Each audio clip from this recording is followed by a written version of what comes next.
केपी शर्मा ओली यो संसद विरुद्ध कति जेल गर्नुहुन्छ? मलाई तिमी भन्नुभयो भन्ने कहिले गुनासो गरेको होइन। मलाई त तिमी होइन त भने पनि हुन्छ। त्यसले के फरक पार्छ र? आज म तपाईँलाई प्रश्न गर्न चाहन्छु। तपाईँले विघटन गरेको संसदमा तपाईँ प्रतिपक्ष दलको नेता हुनुहुन्छ। गलत कामको नेपालको सञ्चारकर्मीले कुनै पनि हालतमा स्वीकार्दैन है। ढुक्क हुनुहोस् केपी शर्मा ओली। भगवानको भजन र पत्रकारले गर्ने टिप्पणी फरक कुरा हो। धेरै तपाईँले परियोजना र परिकल्पना गर्नुभएको थियो, बजेटमा पनि ल्याउनु भएको थियो। त्यो कार्यान्वयन गर्न तपाईँकै कारणले पाउनु भएन। तपाईँले 2 पटक लगातार प्रतिनिधि सभा विघटन नगरेको भए तपाईँ यो देशको अहिले प्रधानमन्त्री, फेरि पनि प्रधानमन्त्री जोगाउनु पर्थ्यो। त्यो सरकार सबैको सहमतिदेखि मेरो ढङ्ग पुगेन भन्ने आलोचना छ। म ढङ्ग पुगेनमा जान चाहन्न। मुख्य कुरा के हो भने त्यो सरकार चाहिँ चल्नु पर्थ्यो 5 वर्ष भन्ने कुरा चाहिँ मुख्य कुरा हो। मेरो ढङ्ग नपुगे आउनु सक्छ। त्यो देशलाई बुझेको जानेको अन्तर्राष्ट्रिय क्षेत्रमा पनि एकदम नेपालको प्रधानमन्त्री भनेर त्यत्रो नाम कमाएको केपी शर्मा ओली, तर आफ्नो देशमा 5 वर्ष काम गर्न सक्नु भएन। संसद 2 पटक तपाईँले विघटन गर्नुभयो। त्यसको कारणले आज शेरबहादुर देउवा प्रधानमन्त्री बन्नु। तपाईँ आफ्नै कारणले आज प्रतिपक्ष दलको नेता बन्नु भएको छ। तपाईँले तरबार हान्नुभयो भने मैले ढाल त तेर्स्याउने भएँ नि। राजनीतिमा स्वाभाविक कुरा हो। यहाँ कसैको अधिकार खोसिएको छैन। कसैको अधिकार नखोसिकन आफ्नो अधिकारको प्रयोग गर्न पाइन्छ। कसैले पनि अहिले शेरबहादुर देउवा यो देशमा प्रधानमन्त्री हुन्छ भनेर कल्पनै गरेका थिएन, तर तपाईँको कारणले गर्दाखेरि उहाँ प्रधानमन्त्री बन्नुभयो। तपाईँ शेरबहादुर देउवासँग सहकार्य गरेर एमसी पारित गराएर निर्वाचनमा जान तयार हुन्छ हुन्न? अर्ली इलेक्सनको पक्षमा एमाले हो केपी शर्मा ओली। एमसिसीको कुरा उठाउनु भएको छ। मैले त एमसिसी जस्तो कुरा सडकमा यत्रो उठाएको छ। एमसिसी गर्ने पार्टीहरू नेपाली कङ्ग्रेस र माओवादी केन्द्र 2टा सरकारमा छन्। गठबन्धनका मुख्य नायके के हो सरकारले बिर्सियो कि भनेर मैले पार्लियामेन्टबाटै सम्झाएको साथीहरूलाई थाहा होला। यति साह्रो स्मरण शक्ति त सरकारको कमजोर नहुनु पर्ने। एमसिसी कसरी बिर्सियो, कसरी छुट्यो कि यो बोल्नै नपर्ने हेर्नै नपर्ने विषय भयो कि? अहिले पनि म जान्न चाहन्छु सरकारको के हो दृष्टिकोण। गर्नेहरू यो सम्झौता गर्नेहरू सरकारमा छन्। यो गर्दा पनि म प्रतिपक्षमा थिएँ, मेरो पार्टी प्रतिपक्षमा थियो। अहिले पनि हामी प्रतिपक्षमा छौँ। सरकारको दृष्टिकोण के छ भने थाहा नपाइकन ताप्के भन्दा बिँड चाहिँ तात्ने भन्छ नि। हामी बिँड तातेर के हुन्छ? अध्यादेश संवैधानिक कुरै होइन जस्तो त्यस्तो होइन। अध्यादेश संवैधानिक कुरा हो, तर समुचित प्रयोग गर्नुपर्छ।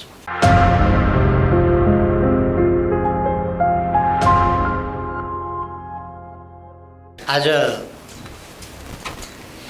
यस प्रकारको कार्यक्रम अलिक लामै समयपछि आयोजना भएको छ र मैले खास गरी यहाँहरूसँग यस ढङ्गले प्रत्यक्ष संवाद गर्ने मौका पाएको छु।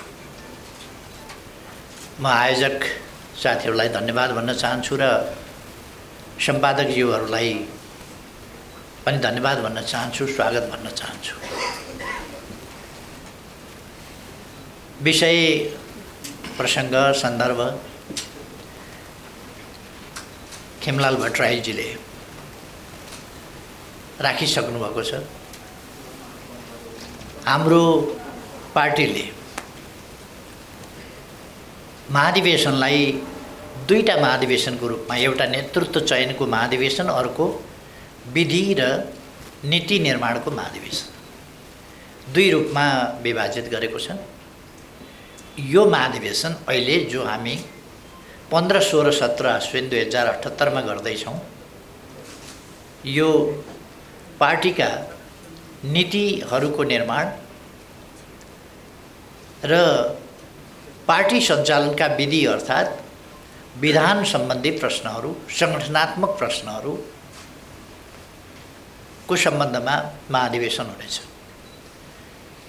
जुन नीति अन्तर्गत र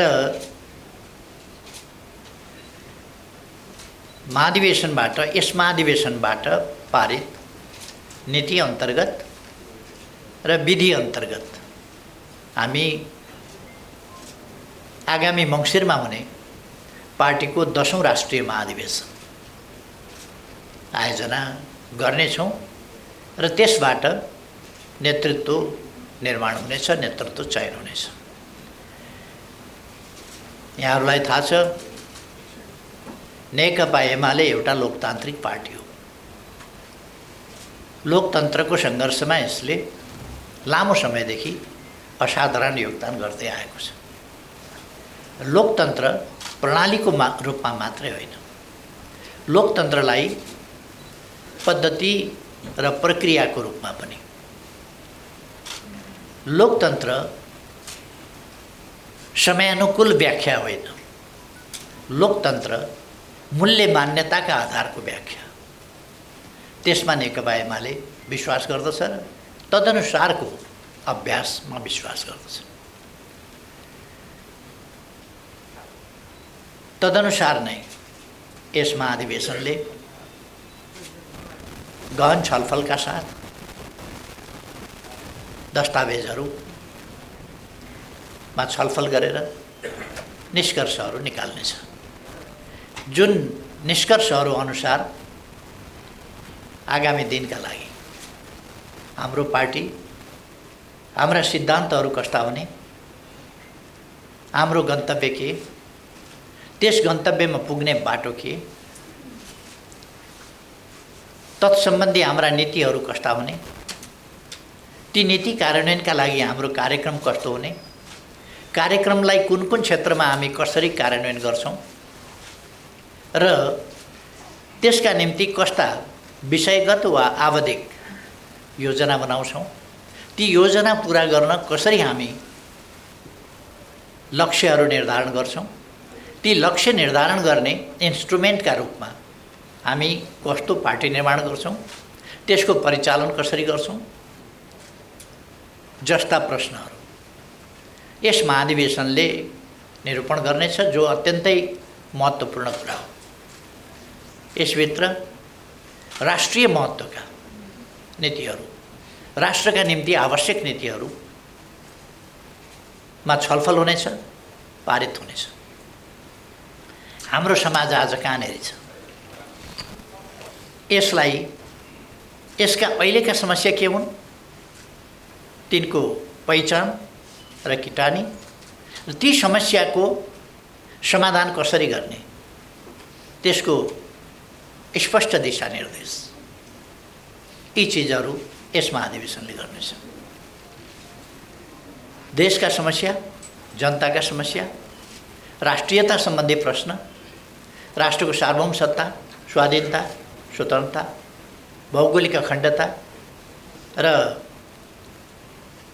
राष्ट्रिय हितहरूको रक्षा गर्ने, सम्वर्धन गर्ने प्रश्नमा, त्यसै गरेर लोकतन्त्रका विभिन्न पक्षहरू, लोकतन्त्रलाई एउटा प्रणालीको रूपमा मात्रै होइन, प्रक्रिया समेतको रूपमा कसरी लोकतन्त्रलाई हामी अझ संस्थागत गर्दै जान सक्छौँ, सुदृढ गर्दै जान सक्छौँ र प्रभावकारी ढङ्गले कार्यान्वयन गरेर त्यसलाई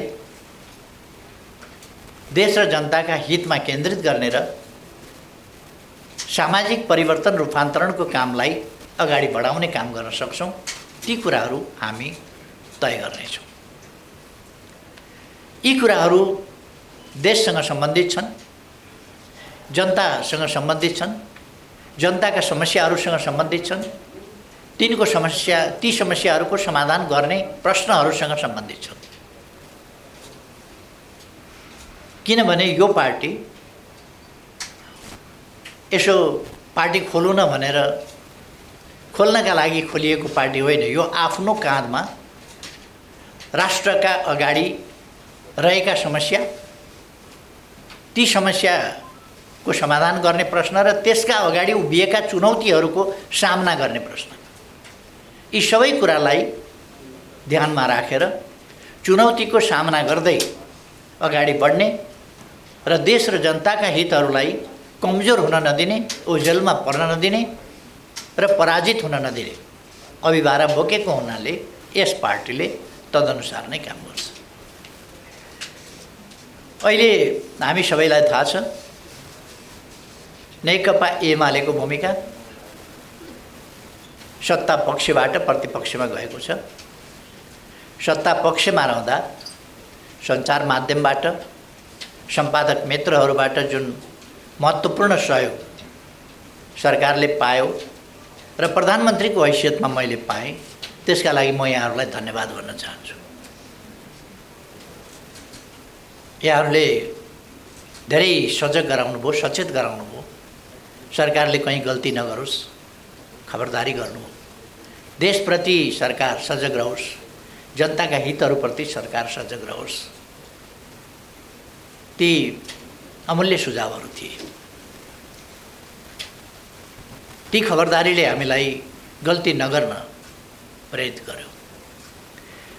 खबरदारी गरेन भने सरकार अलिकति लापरवाह जस्तो पनि हुँदो रहेछ, जस्तो अहिलेको सरकार छ। अहिलेको सरकारप्रति अलिक खबरदारी पुगेन कि जस्तो पनि लाग्छ। संविधानको मतलब छैन, कानुनको मतलब छैन, सञ्चार माध्यम चुपै छ। त्यसकारण सरकारले अनुकूलता ठानेको छ, जसले गर्दा गल्ती गर्दै गराउँछ। अहिले सञ्चार माध्यमले सरकारसँग किन सरकारलाई गुण नलगाएर दुश्मनी गरिराखेका जस्तो गरेको छ, मैले त्यो बुझेको छैन। संविधान बिचिँदा पनि चुपै लागेको जस्तो। अहिले म त्यतापट्टि जान चाहन्न, तर हामी राष्ट्रको एउटा गम्भीर मोडमा पुगेका छौँ। अलिक अगाडि हल्ला चल्यो, धेरै हल्ला चल्यो, मुलुक प्रतिगमनतर्फ गयो। संविधान च्यातियो, संविधान मेचियो, संविधान कुल्चियो, उदम हल्ला चल्यो।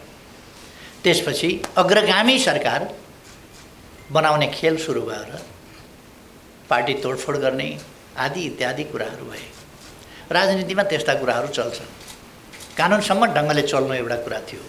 निष्कासित गरेका मान्छे, निष्कासित भएको सूचना नटास्ने, कानुनका जटिलता, लुपहोल्स, कमी कमजोरीहरूबाट फाइदा उठाउने, तिनीहरूलाई टेकेर राजनीतिक उद्देश्य गलत ढङ्गले प्रयोग गर्ने जस्ता कामहरू, क्रियाकलापहरू पनि भए।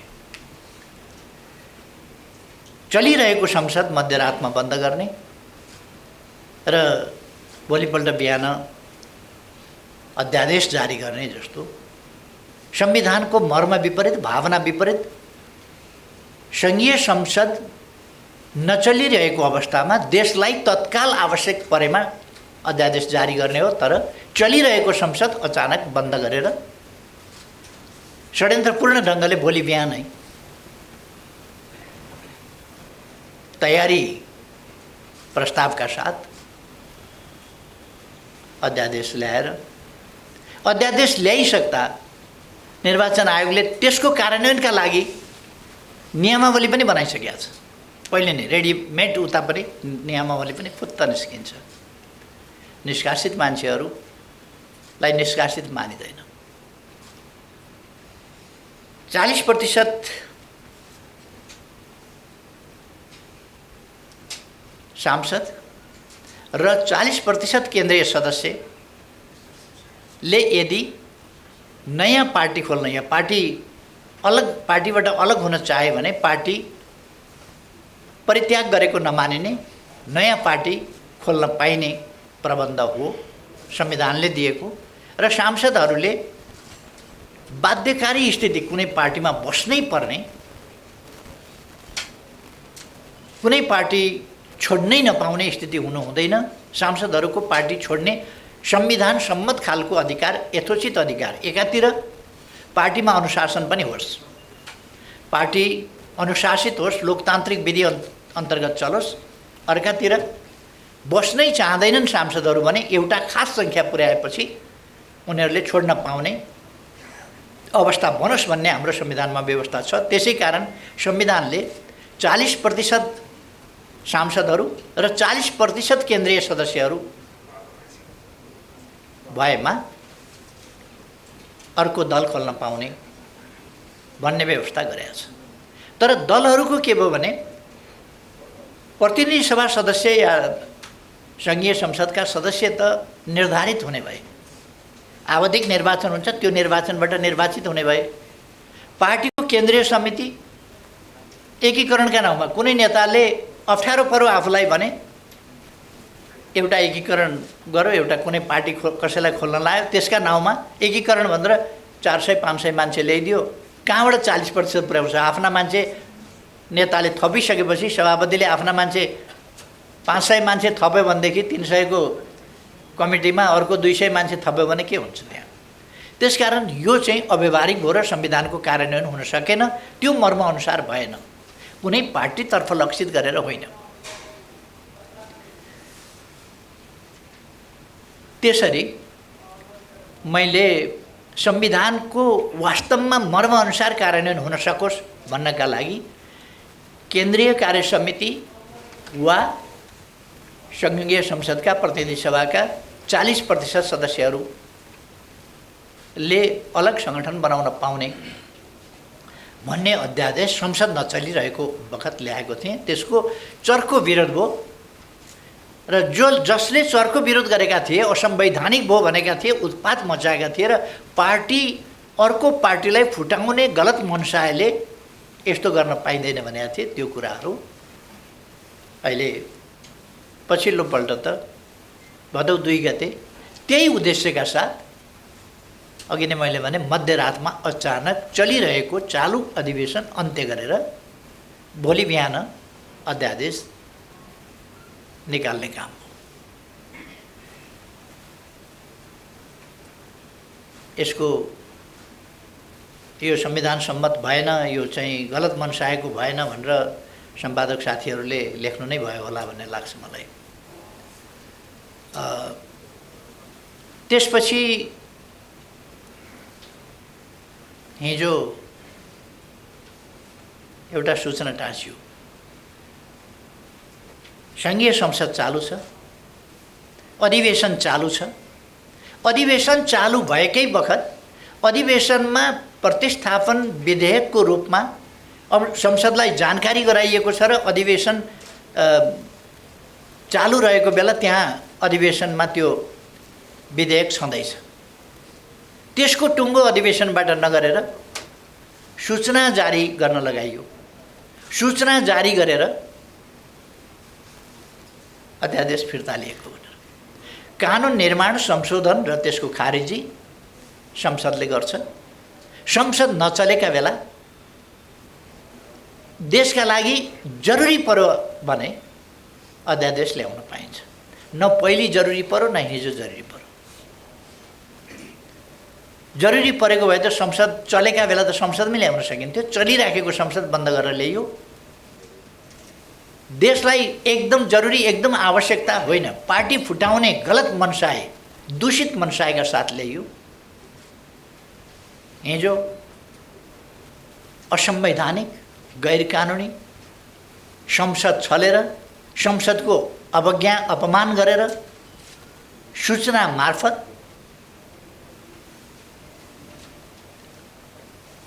अध्यादेश फिर्ता बन्यो। कानुन निर्माणको कुरा, फिर्ताको कुरा यो संसदको बिजनेसको कुरा हो र प्रतिस्थापन, त्यसलाई रद्द गर्नका लागि अर्को कानुन चाहिन्छ। त्यो यतिकै फिर्ता मात्रै हुँदैन। त्यसलाई यसभन्दा अगाडि पनि जुन अध्यादेश जारी गरियो त्यसलाई रद्द गर्नु पर्यो भने पहिलेकै ऐन कायम रहने गरी अर्को अध्यादेशको व्यवस्था गर्नुपर्छ। तर पहिलेको ऐन कायम गरिने गरी सूचना जारी हुन सक्दैन, भएको पनि छैन। अथवा अहिले कहाँ गयो त, अब कानुन कहाँ गयो भन्दा सूचनाबाट, अध्यादेश होइन, सूचनाबाट अध्यादेश जारी गर्न पाइँदैन। सदन चालू छ, सदनको बैठक चालू छ, अधिवेशन चालू छ, सूचना जारी गर्न पाइँदैन, अध्यादेश जारी गर्न पाइँदैन, कानुन परिवर्तन गर्न पाइँदैन अध्यादेश मार्फत या कुनै मार्फत चालू भएका बेला। त्यसै कारण अस्ति 12 बजे राति अन्त्य गरिएको थियो। त्यही कानुन, त्यही सदन छल्ने प्रयोजनका लागि अहिले त्यस ढङ्गले ल्याइयो, जसको हाम्रो पार्टीलाई क्षति छ कि छैन, नाफा छ कि नोक्सान छ भन्ने हिसाबले, कुनै पार्टीलाई फाइदा छ कि छैन भन्ने हिसाबले होइन। संविधानको कार्यान्वयनको सन्दर्भमा, लोकतन्त्रका मूल्य मान्यताको सन्दर्भमा, कानुनको कार्यान्वयनको सम्बन्धमा, कानुन कार्यान्वयनका प्रक्रियाको सम्बन्धमा, संसदीय मर्यादाको सम्बन्धमा, बहुदलीय संसदीय परिपाटीको सम्बन्धमा ती सबै नर्म्सहरू भत्काएर स्वेच्छाचारिताको पनि हक, अब कुनै बार बन्देजै रहेन।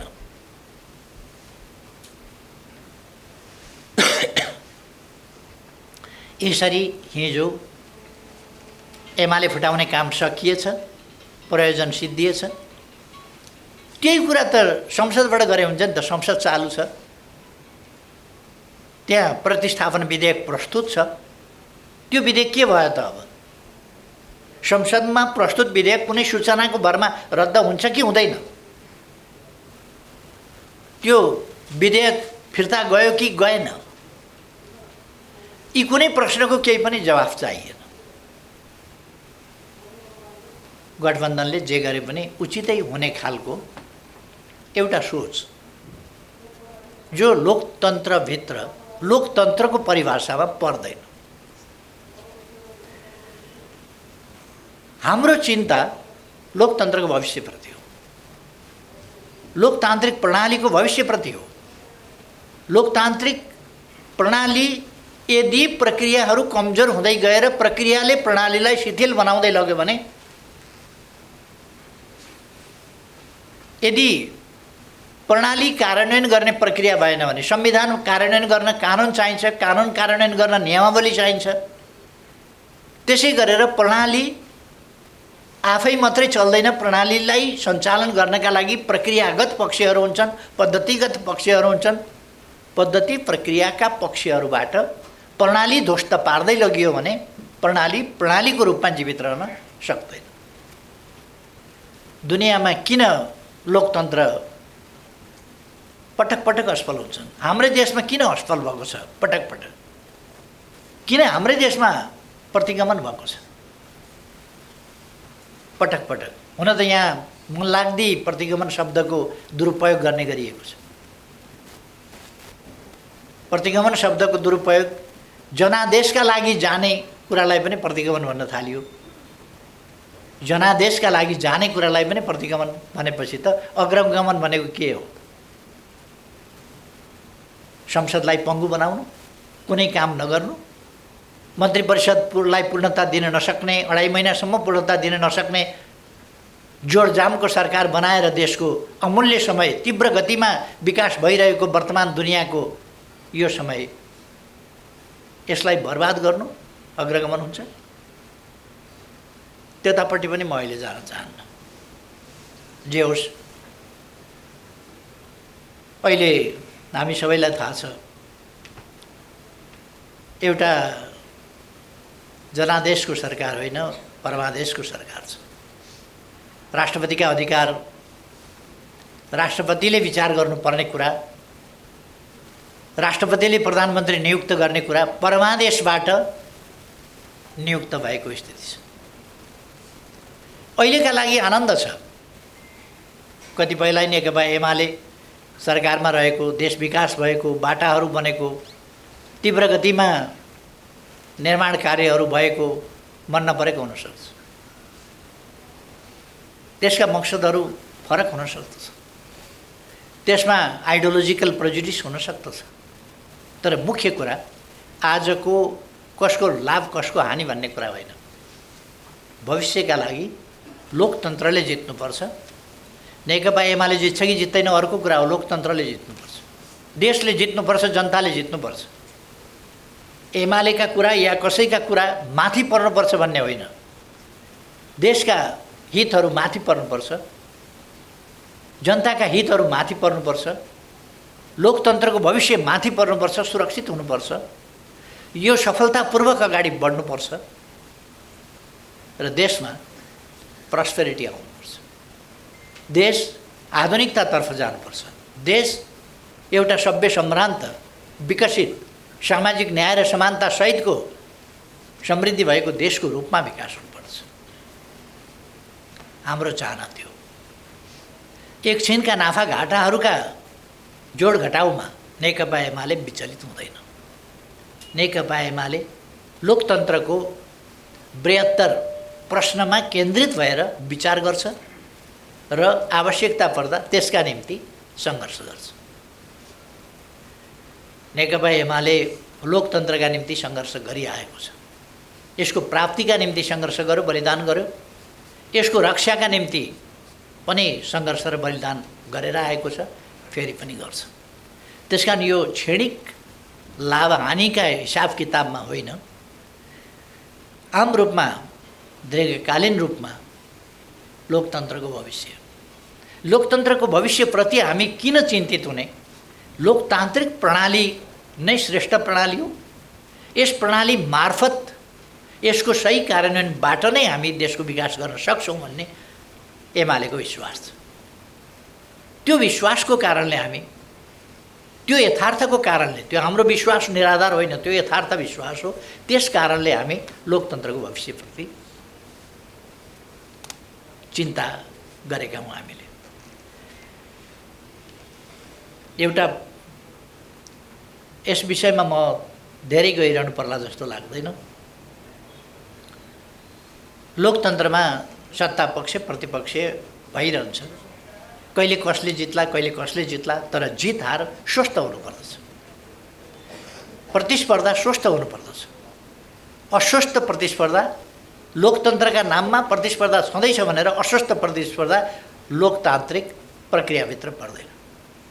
त्यसकारण स्वस्थ प्रतिस्पर्धामा हामी विश्वास गर्छौँ। प्रतिस्पर्धा स्वस्थ हुनुपर्छ, संविधान सम्मत, कानुन सम्मत, लोकतान्त्रिक मूल्य मान्यता अनुरूप, शान्तिपूर्ण, स्वच्छ, पारदर्शी, त्यस्तो प्रतिस्पर्धामा हामी विश्वास गर्दछौँ। अब अहिले मैले अरू धेरै केही कुराहरू भन्ने भन्दा पनि नेकपा एमाले आफू सरकारमा हुँदा गरेका कामहरू म दृढ विश्वास गर्दछु कि हामीले अत्यन्तै पारदर्शिताका साथ र विथ भिजन, विथ डिटर्मिनेसन हामीले काम गरेका छौँ र हामीले तदनुसारका उपलब्धिहरू पनि हासिल गरेका छौँ। तसर्थ हामी ढुक्क छौँ प्रतिस्पर्धाको सन्दर्भमा। अब मैले प्रारम्भ मात्रै गरेको हुँ, म अरू समय लिन चाहन्न साथीहरूसँग। हाम्रो भावनाको कुरा मैले भने र महाधिवेशनका केही पक्षहरू पनि, हाम्रो महाधिवेशनले के गर्छ भन्ने कुराहरू पनि मैले मोटामोटी बताएँ।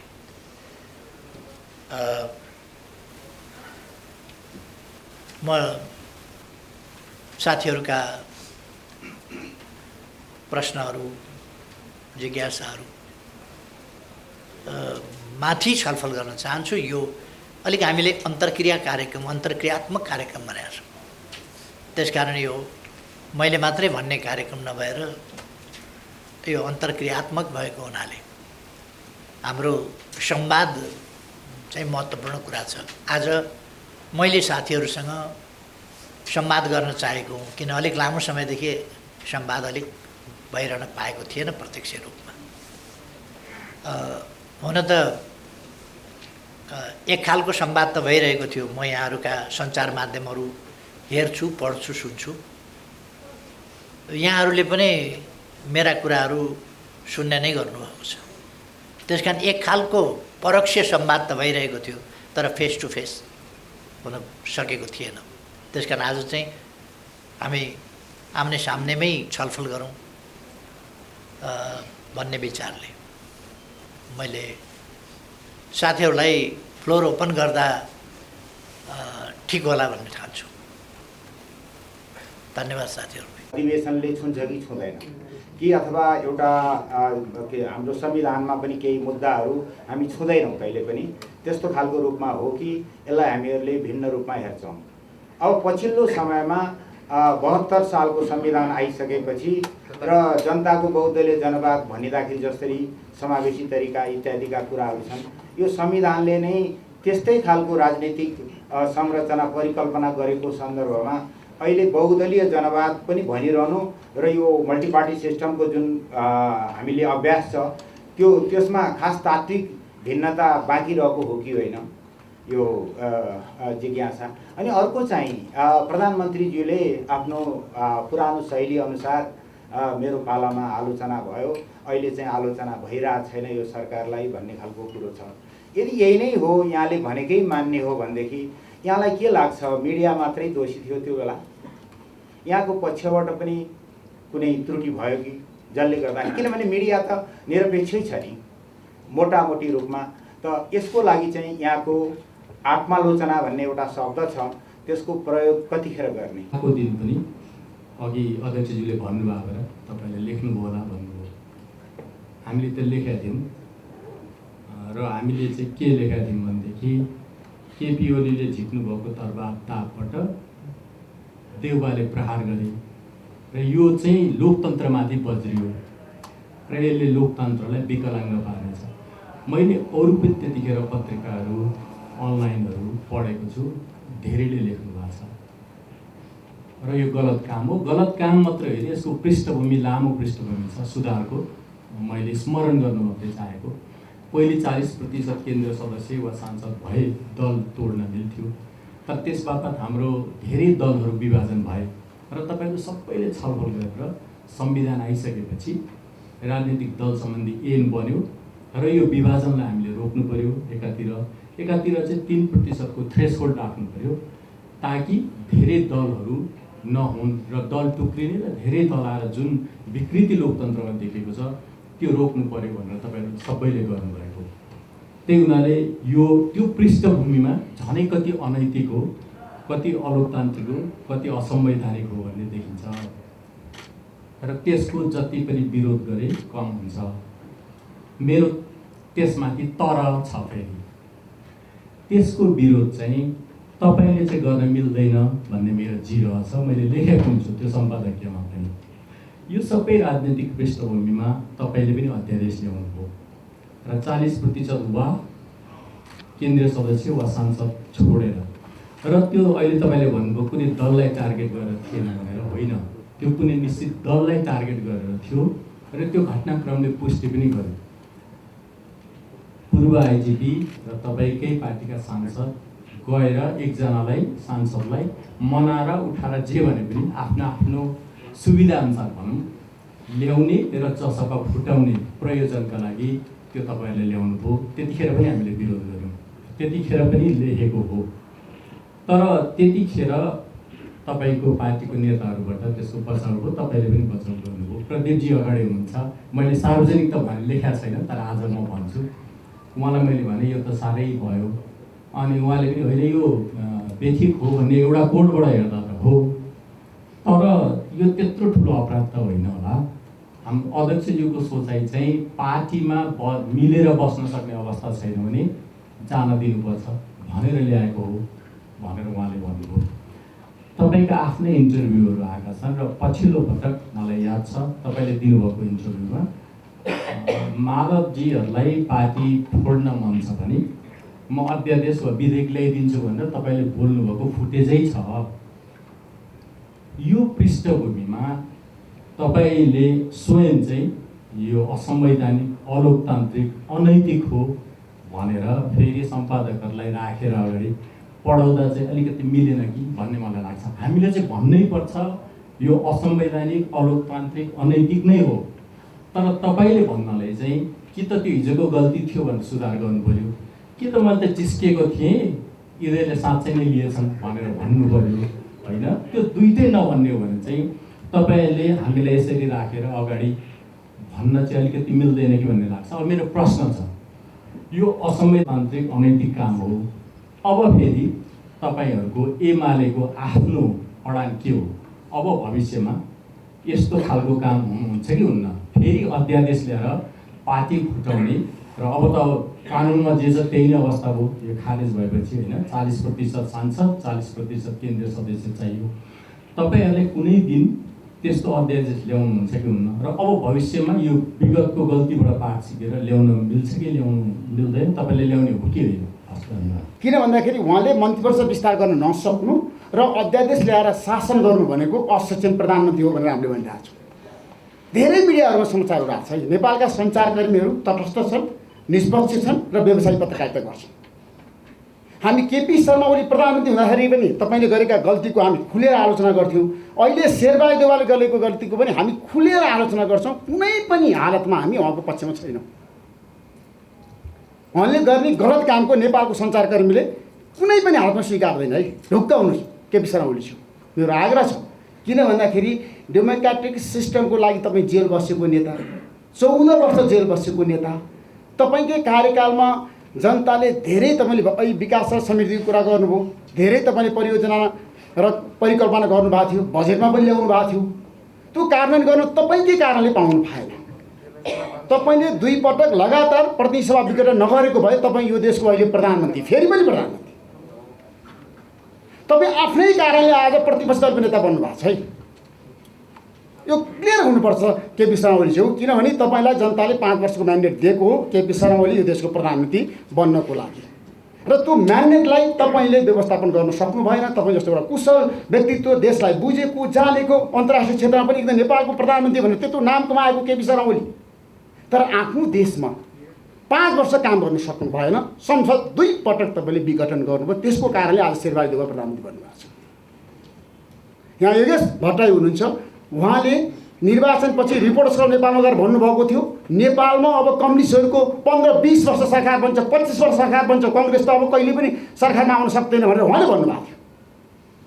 र कसैले पनि अहिले शेरबहादुर देउवा यो देशमा प्रधानमन्त्री हुन्छ भनेर कल्पनै गरेका थिएन, तर तपाईँको कारणले गर्दाखेरि उहाँ प्रधानमन्त्री बन्नुभयो। त्यसमा तपाईँले एकदम दूरदर्शी व्यक्तिको नातालाई मैले तपाईँलाई आग्रह गरेको छु, तपाईँले आत्मसात गर्नैपर्छ, आज समीक्षा गर्नैपर्छ, कमी कमजोरी तपाईँले स्वीकार्नै पर्छ। किनभने नेपालमा आज जसरी पार्लियामेन्ट अहिले संसद अनिको बन्दी भएको छ नि, ठिक छ तपाईँले त्यतिखेर संसद चलाउन सक्नु भएन, संसद चल्दैन भनेर विघटन गर्नुभयो, ताजा जनादेशमा जानुपर्छ भनेर जानुभयो, अदालतले तपाईँलाई ब्रेक लगायो, अदालतले तपाईँको कुरालाई असंवैधानिक भन्यो, फेरि पनि अहिले तपाईँ पार्लियामेन्टमा हुनुहुन्छ, संसदमा हुनुहुन्छ।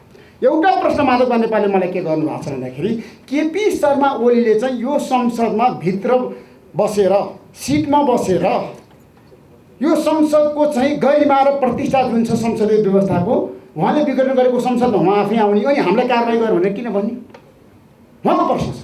आज म तपाईँलाई प्रश्न गर्न चाहन्छु, तपाईँले विघटन गरेको संसदमा तपाईँ प्रतिपक्ष दलको नेता हुनुहुन्छ, संसद सुचारू हुन सकेका छैन, एमाले आफूले गरिरहेको छ। तपाईँले इतिहासलाई हेर्नु भएको छ, 57 दिन गिरिजाप्रसाद कोइराला प्रधानमन्त्री हुँदाखेरि एमाले नै संसद विरुद्ध गरे हो।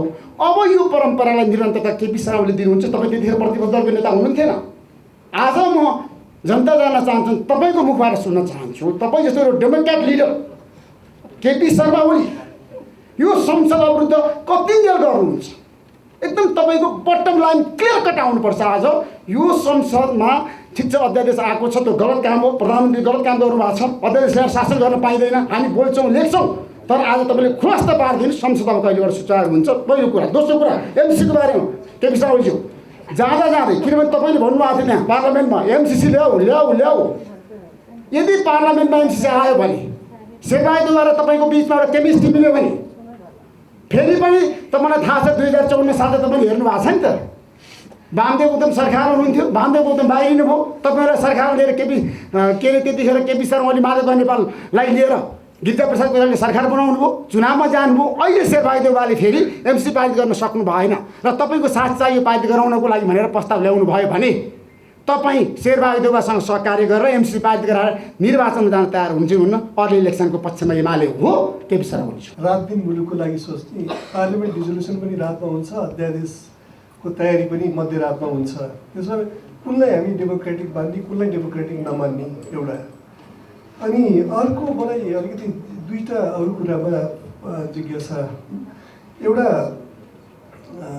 यो 14 जना जुन अहिले संसद अधिवेशनमा एमाले अवरोध उत्पन्न गरिराखेको छ, स्पिकरको राजीनामा अथवा प्रतिपक्षका अध्यक्षले लेखेको पत्रमा कारबाही, त्यो मलाई 2-3 चोटि तपाईँले निष्कासन गर्नुभएको छ, फिर्ता लिनुभएको छ र पार्टीको कार्यक्रममा ल तपाईँहरूलाई माफी दिए भनेर भन्नुभएको छ। त्यो कुन चाहिँ निर्णयलाई अन्तिम निर्णय मान्ने? मैले सभामुखको इनएक्सनको, त्यो इनएक्सनमा इन्टेन्ट छ मैले बुझ्छु, त्यसलाई समर्थन गरिराखेका छैन, तर एउटा नेताको फिकल माइन्डेडनेसले गर्दाखेरि त्यहाँनिर एउटा असहज परिस्थिति ल्याउँछ होला। र स्पिकरलाई पक्कै पनि स्पिकरले कुनै निर्णय लिने अधिकार पार्लियामेन्ट्री डेमोक्रेसीमा हुँदैन, ऊ समस्याबाट भाग्नु, उसले खालि आएको प्रस्तावहरूलाई सदस्यहरूले त्यसमा नियम दिनुपर्छ र हाउस चल्नलाई चाहे डिबेटबाट मतदानबाट त्यसको मार्ग प्रशस्त गर्नुपर्छ। तर त्यो भएको छैन। तर तपाईँले 3-4 चोटि अलग अलग निर्णय लिनुभयो र माफी पनि दिनुभयो र त्यसपछि निष्कासन कुरा गर्नुभयो।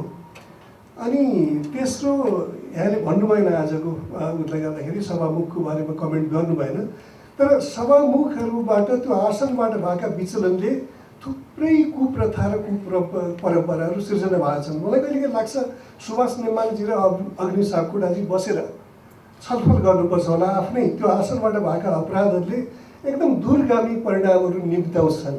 हिजो मलाई भनेको भने तिमी भन्ने शब्द चाहिँ अङ्ग्रेजीमा यु भन्दाखेरि तिमी तपाईँ सबैलाई यु नै भन्छ र बालाई पनि आमालाई पनि हजुरबालाई पनि छोराछोरीलाई पनि सबै भन्छ। तर नेपाली भाषा चाहिँ अङ्ग्रेजी जस्तो यस मामलामा योभन्दा अङ्ग्रेजीभन्दा अलिक धनी छ।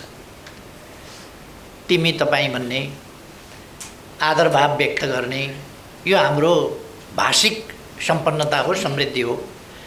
आफूभन्दा सानाहरूलाई मायाले तिमी भन्ने, साह्रै नजिक भएकाहरूलाई कहिले कहिले तँ पनि भन्ने, साथीका बिचमा पनि त्यो आत्मीयता झल्काउनका लागि, अथवा कहिले कहिले अघि मुनामदनको पनि कुरा चल्यो, ईश्वर तैँले रचेर फेरि कसरी बिगारिस् भन्ने जस्ता खालका कुरा।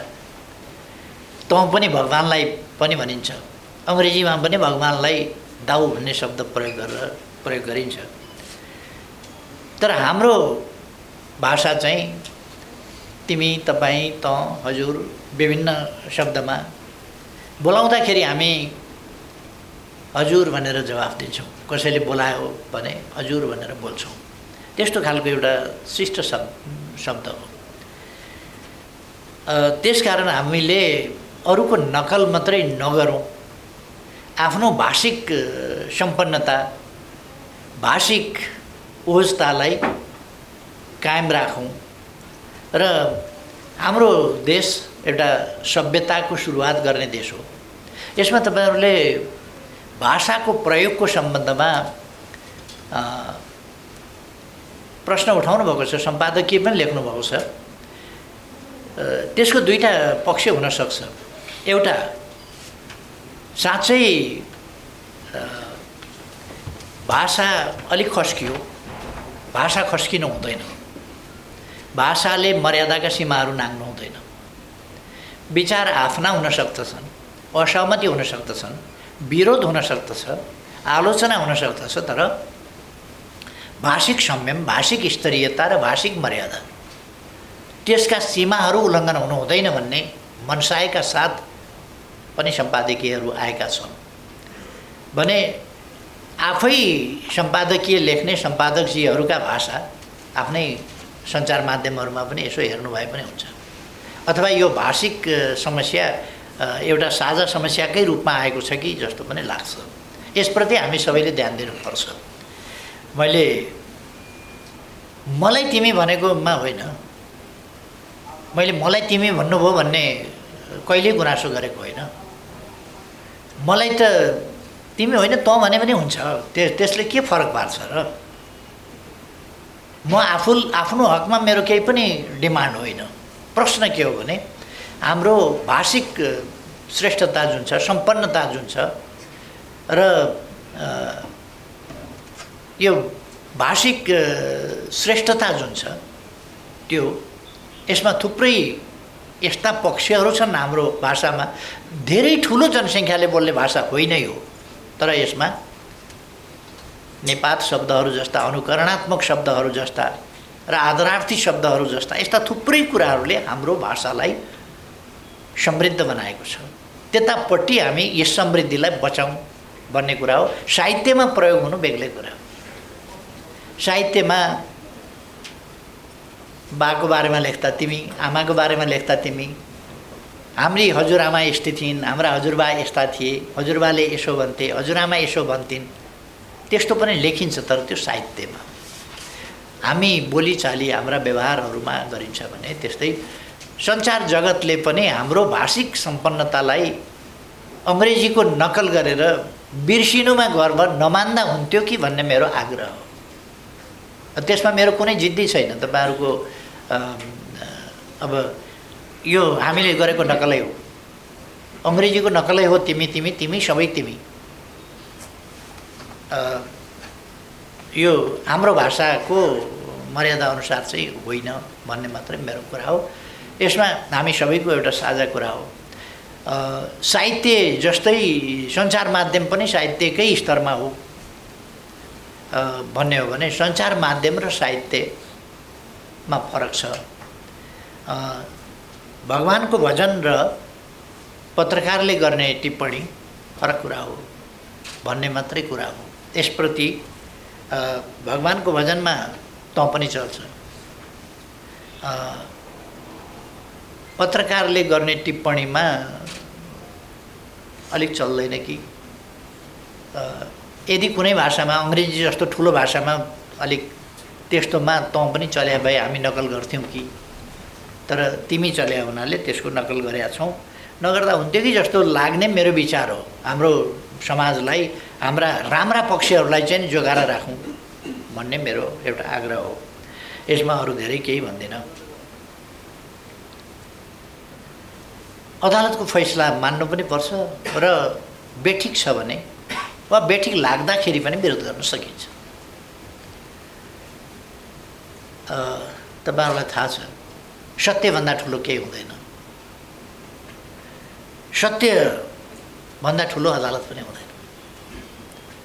अदालत लोकतन्त्रमा शक्ति तीर्थीकरणको सिद्धान्त अन्तर्गत स्वतन्त्र न्यायालय भनेर मानिन्छ र न्यायालयबाट त्यसअनुसारको मर्यादाको अपेक्षा गरिन्छ, त्यस भूमिकाको, त्यस धर्मको निर्वाहको अपेक्षा गरिन्छ। त्यस्तो भएन भने लोकतन्त्र अप्ठ्यारोमा पर्छ, लोकतन्त्रका मूल्य मान्यता अप्ठ्यारोमा पर्छन् र अदालतप्रति जनताको मनमा विश्वासको कमी भयो भने, अदालतप्रति मर्यादा भाव जनतामा कमजोर भयो भने शक्ति पृथकीकरणको सिद्धान्त र लोकतन्त्र कमजोर हुन्छ कि भन्ने चिन्ता हो। त्यसकारण अदालतप्रति यस्तो मर्यादाको अपेक्षा गरिन्छ जहाँ मान्छेलाई असहमतिका बावजुद स्वीकार्न मन होस्। असहमतिका बावजुद मुद्दा हार्ने र जित्नेका पक्ष हुन्छन्। हार्ने पक्षले साधारणतया अन्याय पर्यो भन्न सक्छ, तर वस्तुतः उसको मनले चाहिँ अन्याय पर्यो नभन्ने स्थिति पनि हुनसक्छ। मैले हारेको ठिकै छ भन्ने स्थिति पनि हुनसक्छ कानुन सम्मत हिसाबले। अब अदालत यो अदालतका फैसलाहरू नजिरका रूपमा रहन्छ। आज मैले के कमेन्ट गरेँ या कुन सम्पादकले के लेख्नु हो अथवा कुन सञ्चार माध्यमले कसरी प्रसारित गर्यो, कुन रूपमा ग्रहण गर्यो भन्ने मात्रै होइन, त्यो इतिहासमा मूल्याङ्कनको विषय हुन्छ र दशकौँ अगाडि मात्रै होइन, सैकडौँ वर्ष अगाडि, सयौँ वर्ष अगाडि कुनै अदालतले गरेको फैसला आज नजिरको रूपमा सकारात्मक वा नकारात्मक दृष्टान्तको रूपमा त्यसलाई प्रस्तुत गरिन्छ। पाकिस्तानका थुप्रै फैसलाहरू त्यस रूपमा बडो चर्चामा आउने गर्छ। हुन त हाम्रो अदालतको फैसलामा पनि पाकिस्तानको नकारात्मक कुराहरूको चाहिँ चर्चा देखिन्छ। अहिले मेरो त्यो विषय होइन कि मैले त्यसको चिरफारमा जान खोजेको होइन। अदालतको फैसला न्यायसम्मत हुनुपर्दछ। न्याय भनेको संविधान र कानुन सम्मत हुनुपर्दछ। न्याय हुन्छ कि हुँदैन भन्ने होइन, न्याय चाहिँ तत्कालीन संविधान, कानुन, सामाजिक प्रबन्ध, समाजले स्वीकारेका मूल्य मान्यताहरूका आधारमा न्याय निरूपण गरिन्छ, संविधान कानुनका आधारमा। त्यसकारण त्यसलाई न्याय मान्नुपर्छ। त्यो अपेक्षा आम जनताले गरेका हुन्छन्, सबैले गरेका हुन्छन्। एकपल्ट एउटा फैसला, उस्तै प्रकृतिको फैसला अध्यादेशबाट राज्य सञ्चालन गर्न खोजियो, राज्य चलाउन खोजियो भन्ने हुन्छ। अर्कापल्ट त्यही कुरा, केही पनि हुँदैन। त्यो यस्तो खालको कुरा हुँदाखेरि हामीलाई त केही छैन। एमाले प्रतिपक्षमा गयो भने साथीहरूले अघि अलिकति चिन्ता पनि जाहेर गर्नुभएको छ नि, 5 वर्ष चलाउन सक्नु भएन भनेर। म धन्यवाद भन्छु। 5 वर्ष चलाउनु पर्थ्यो केपी ओली नेतृत्वको सरकारले भन्ने त सबैलाई छ नि। दुःख मनाउ त गर्नुभएको छ नि त साथीहरूले। 5 वर्ष चल्नु पर्थ्यो, चलेन होला। मलाई अलिकति के भने तपाईँले ढङ्ग पुर्याउनु भएन, जगाउनु पर्दैन थियो त्यति राम्रो चलेको सरकार भन्ने आलोचना तपाईँहरूको छ नि त। जगाउनु पर्थ्यो त्यो सरकार, सबैको सहमति देखिन्छ। मेरो ढङ्ग पुगेन भन्ने आलोचना छ। म ढङ्ग पुगेनमा जान चाहन्न। मुख्य कुरा के हो भने त्यो सरकार चाहिँ चल्नु पर्थ्यो 5 वर्ष भन्ने कुरा चाहिँ मुख्य कुरा हो। मेरो ढङ्ग नपुगे आउनु सक्छ। अब अदालतको फैसलामा असहमत हुन सकिन्छ र आलोचना गर्न सकिन्छ, तर सम्मानित अदालतप्रति लोकतन्त्रमा फेरि पनि यस्तो सम्मान चाहिँ गरिन्छ जहाँ त्यो फैसला कार्यान्वयन चाहिँ गरिन्छ। फैसला मान्ने, फैसलाको कार्यान्वयन गर्ने र यसै कारणले चित्त बुझेन, यसै कारणले फैसला गलत छ भन्न पाउने, यो लोकतन्त्रको मूल्य मान्यता अन्तर्गतको पनि कुरा हो र त्यो न्यायसङ्गत कुरा पनि हो। आफ्नो कुरा पनि भन्न पाइने र अदालतको फैसलालाई मान्ने पनि। हामीले अदालतको फैसलालाई मानेका छौँ, मान्ने गरेका छौँ र लोकतन्त्रमा अदालतले कहिले कहिले गलत फैसला गर्छ, जस्तो परमादेशको फैसला गलत गर्यो। यो आजका लागि मात्रै भनेको होइन मैले, हिस्ट्री विल जज, भोलि इतिहासले मूल्याङ्कन गर्नेछ, यो संविधान सम्मत भएन। तर पनि लोकतान्त्रिक प्रणालीमा शक्ति पृथकीकरणको सिद्धान्तमा स्वतन्त्र न्यायालयका रूपमा फैसला जस्तोसुकै आए पनि मानिन्छ। यो आफ्नो मर्यादा, जनताको नजरमा आफ्नो मूल्याङ्कन र जनताको अदालतप्रतिको विश्वासको रक्षा गर्ने काम सबैको हो, त्यसमा पनि अदालतको मुख्य रूपमा हुन्छ। मैले त्यति मात्रै यसमा भन्न चाहन्छु। एमसिसीको कुरा उठाउनु भएको छ। मैले त एमसिसी जस्तो कुरा सडकमा यत्रो उठ्याएको छ। एमसिसी गर्ने पार्टीहरू नेपाली कङ्ग्रेस र माओवादी केन्द्र दुईटा सरकारमा छन्। गठबन्धनका मुख्य नायिके, एउटा प्रधानमन्त्री भएर अर्को किङ मेकर भन्छन् नि, त्यस्तो भएर त्यसरी बसेका पार्टीहरू छन्। न्यूनतम साझा कार्यक्रम आउँदा बोल्दैन सरकार, नीतिमा बोल्दैन सरकार। के हो सरकारले बिर्सियो कि भनेर मैले पार्लियामेन्टबाटै सम्झाएको साथीहरूलाई थाहा होला। यति साह्रो स्मरण शक्ति त सरकारको कमजोर नहुनु पर्ने।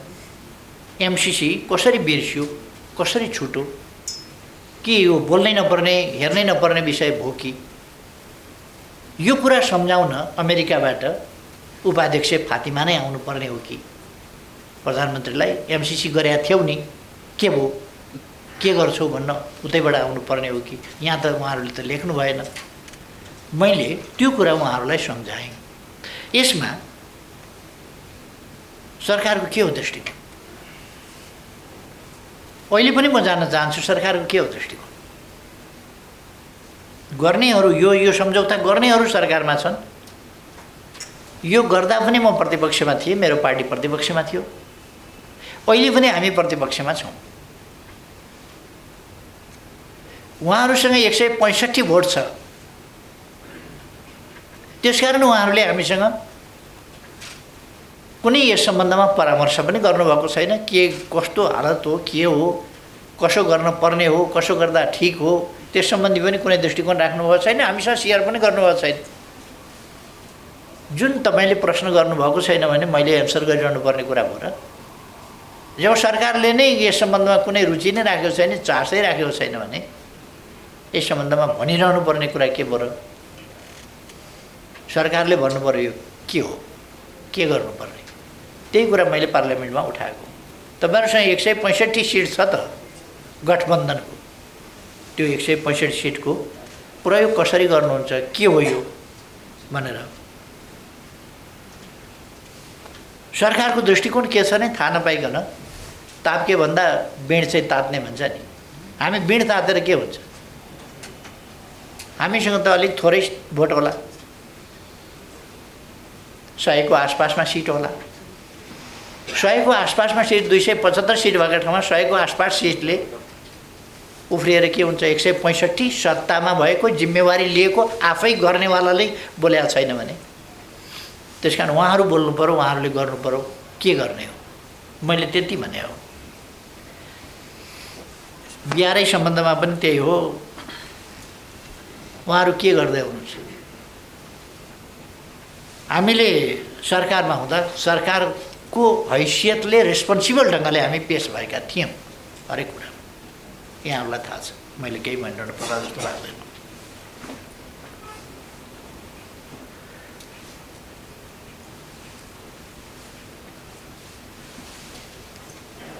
जनताको बहुदलीय जनवादको बारेमा प्रश्न उठाउनु भएको छ। जनताको बहुदलीय जनवाद जड विषय होइन, यो गतिहीन एउटा जड सिद्धान्त होइन, यो गतिशील सिद्धान्त हो र यो समयानुकूल ढङ्गले आवश्यकता अनुसार परिमार्जित र विकसित हुँदै जान्छ। अहिलेसम्ममा थुप्रै कुराहरूमा यो परिमार्जित र विकसित भएको छ जनताको बहुदलीय जनवाद। 49 सालमा हामीले महाधिवेशन 5औं महाधिवेशनमा यसलाई सूत्रीकृत गर्दा जे कुराहरू थिए त्यसभित्र वा जे कुराहरू हामीले त्यति बेला विकसित गरेका थियौँ त्यो त्यति बेला विकसित भए जति मात्रै कुरा होइन, त्यो पछिसम्मका लागि त्यसले एउटा दृष्टिकोण दिएको थियो, एउटा चिन्तन दिएको थियो। हो त्यो चिन्तनबाट अगाडि बढ्छ। रेल बनाएपछि तपाईँले 100 किलोमिटर मात्रै लिक ओछ्याएको छ भने 100 किलोमिटर जान्छ, 1000 किलोमिटर ओछ्याइसक्नुभयो भने त्यही रेल 1000 किलोमिटर अगाडि पनि जान्छ। त्यसकारण 100 किलोमिटर हुँदा बनेको रेल भन्ने कुरा चाहिँ त्यति महत्त्वपूर्ण हुँदैन, कति लिक छ त्यतिमा दौड्न सक्छ त्यो।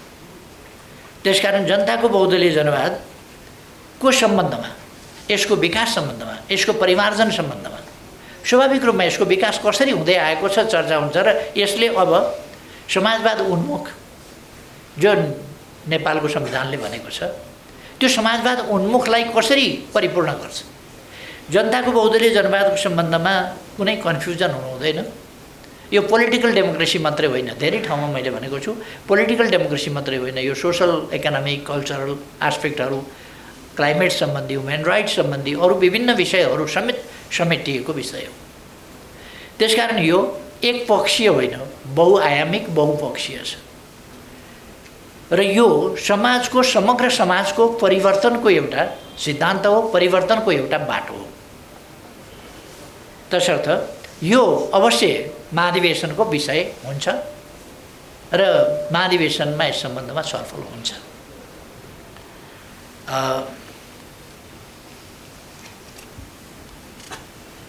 अहिलेको व्यवस्था र बहुदलीय जनवादका बीचमा भिन्नता छ कि छैन भनेर, जनताको बहुदलीय जनवादका अंशहरू अहिलेको प्रणालीमा छन्।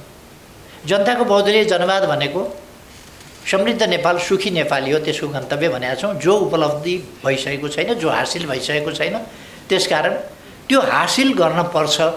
जनताको बहुदलीय जनवादमा पुग्न समृद्धि, न्याय र समानता सहितको समृद्धि समाजवाद हो, जहाँ मान्छेले सुख प्राप्त गर्न सक्छ। समृद्धि मात्रै होइन, पर क्यापिटा इन्कमबाट मात्रै होइन अथवा जिडिपीबाट मात्रै हेरिने समृद्धि होइन, हरेक व्यक्तिको जीवनमा हेरिने समृद्धि हो र हरेक व्यक्तिको अधिकारमा पहुँच, त्यसै गरेर सम्पूर्ण हक अधिकारको अवस्था, सामाजिक न्याय समानताको प्राप्ति, भयरहित जीवन बाँच्न पाउने अधिकार र सम्मानित जीवन बाँच्न पाउने अधिकार लगायतका जैविक र मानवीय आवश्यकताहरूको न्यायोचित परिपूर्ति भएको समाज नै जनताको बहुदलीय जनवाद हो, त्यसको विकसित रूप हो र त्यहाँ पुग्ने गन्तव्य यसले भन्दछ, जसलाई हामीले परिपूर्ण लोकतन्त्र भनेका छौँ, कम्प्रेहेन्सिभ डेमोक्रेसी।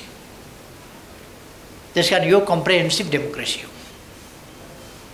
मलाई एकपल्ट एकजना नेताले सोध्नुभयो, डेमोक्रेसी भनिसकेपछि फेरि कम्प्रेहेन्सिभ किन भन्नु पर्यो, पूर्ण परिपूर्ण किन भन्नु पर्यो, डेमोक्रेसी भनेपछि पूर्ण भइगयो नि भनेर। त्यसका निम्ति अहिले भर्खरै साथीहरूले प्रसारण पनि गर्नुभएको छ। बिपी कोइरालाले 2035 साल माघ 27 गते बिबिसीलाई दिनुभएको अप्रकाशित अन्तर्वार्ता अहिले उहाँकै आवाजमा प्रकाशित भएको छ, यहाँहरूले नै गर्नुभएको छ प्रकाशित। त्यो इन्टरभ्यू हेर्नुभयो भने थुप्रै प्रश्नहरू, जातीय प्रश्नहरू, डेमोक्रेसीको प्रश्न, राष्ट्रिय एकताको प्रश्न आदि प्रश्नहरूको जवाफ त्यहाँ पाइन्छ र किन परिपूर्ण लोकतन्त्र भनेको रहेछ भन्ने कुराको जवाफ त्यो मलाई सोध्ने साथीहरूले पनि, जो नेताले सोध्नुभएको थियो उहाँले पनि आफ्नै गुरु बिपी कोइरालाजीको त्यो इन्टरभ्यू हेरेर त्यसबाट बुझ्नुभयो हुन्छ। मैले उहाँलाई धेरै राम्ररी बताउन पनि भ्याएको थिइनँ। त्यही इन्टरभ्यू हेरे पनि हुन्छ भन्ने मलाई लाग्छ। किन बिपी कोइरालाले पूर्ण लोकतन्त्र भन्नुभयो, किन उहाँले लोकतन्त्र मात्रै भनेर नपुगेर पूर्ण लोकतन्त्र के अर्थमा भन्नुभयो भन्ने कुरा।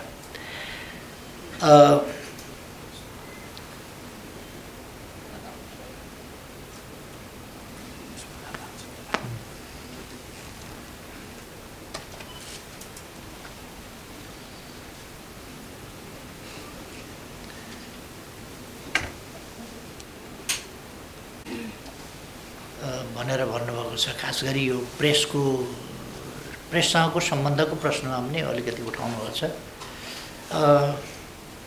म चाहिँ अब एउटा कुरा के भन्न चाहन्छु भने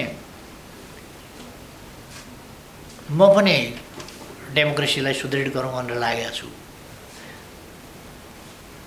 साथीहरू पनि त्यही उद्देश्यमा लाग्नु भएको छ। त्यस कारण अब यो खटपट छ भने बन्द गरौँ, खटपट अन्त गरौँ, एकदम मैत्रीपूर्ण ढङ्गले डेमोक्रेसीलाई स्ट्रेन्थेन गर्न लागौँ। मेरो तर्फबाट गरिएको खटपट पनि खटपट अर्गेलै हो।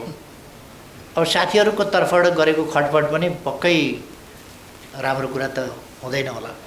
अथवा यसलाई चाहिँ अन्त्य गरौँ न, जसले गरे भए पनि अब त्यसलाई छोडेर अगाडि बढौँ भन्ने मेरो चाहिँ आग्रह छ।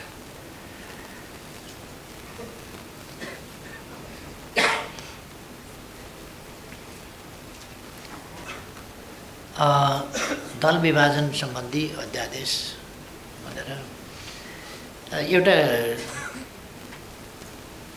आधा कुरा चाहिँ बहुत राम्ररी भन्नुभयो,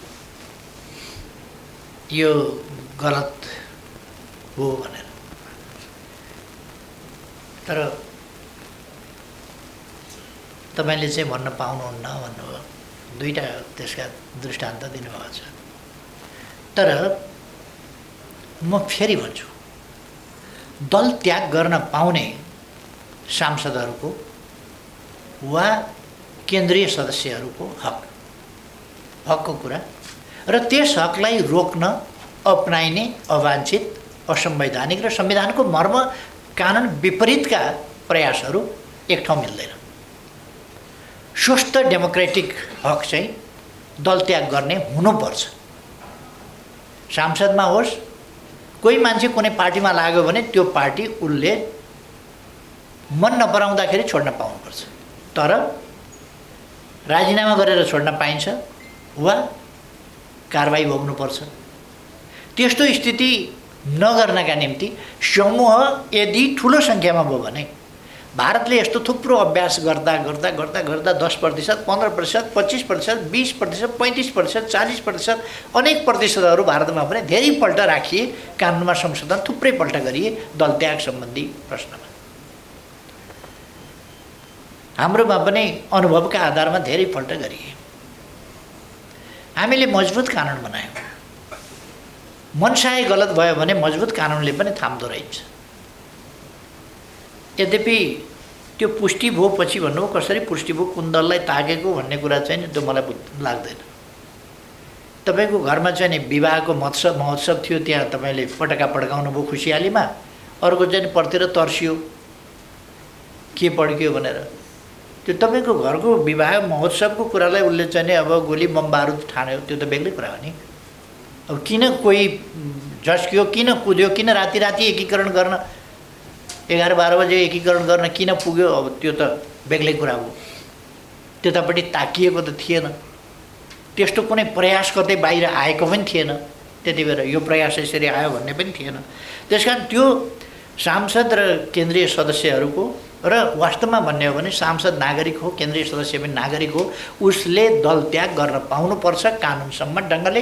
कानुन यस्तो जटिल बनाउनु हुँदैन कि मैले अघि नै भने हिँड्दा हिँड्दै सांसद त एउटा निर्धारित सङ्ख्या हुन्छ, तर हिँड्दा हिँड्दै केन्द्रीय सदस्यको सङ्ख्या यति विशाल बनाइदिने कि त्यहाँ यदि मलाई चाहियो भने मलाई चाहियो भने मैले के गर्ने भयो भने एउटा सानो पार्टीको नाममा आफ्ना मान्छे चाहिँ 300 पार्टीभित्र हुल्लिएपछि त अब म सेफ साइडमा 40% पुग्दैन कहाँबाट फुटाउन पाउँछ। अध्यक्षजीले 600 थप्नु भएको थियो नि त संविधान संसद विघटन भएको भोलिपल्ट पार्लियामेन्टमा त्यही सम्झिनु भयो होला।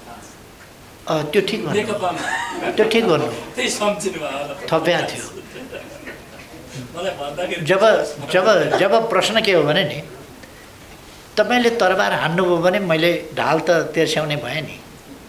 राजनीतिमा स्वाभाविक कुरा हो, यहाँ कसैको अधिकार खोसिएको छैन, कसैको अधिकार नखोसिकन आफ्नो अधिकारको प्रयोग गर्न पाइन्छ। त्यसकारण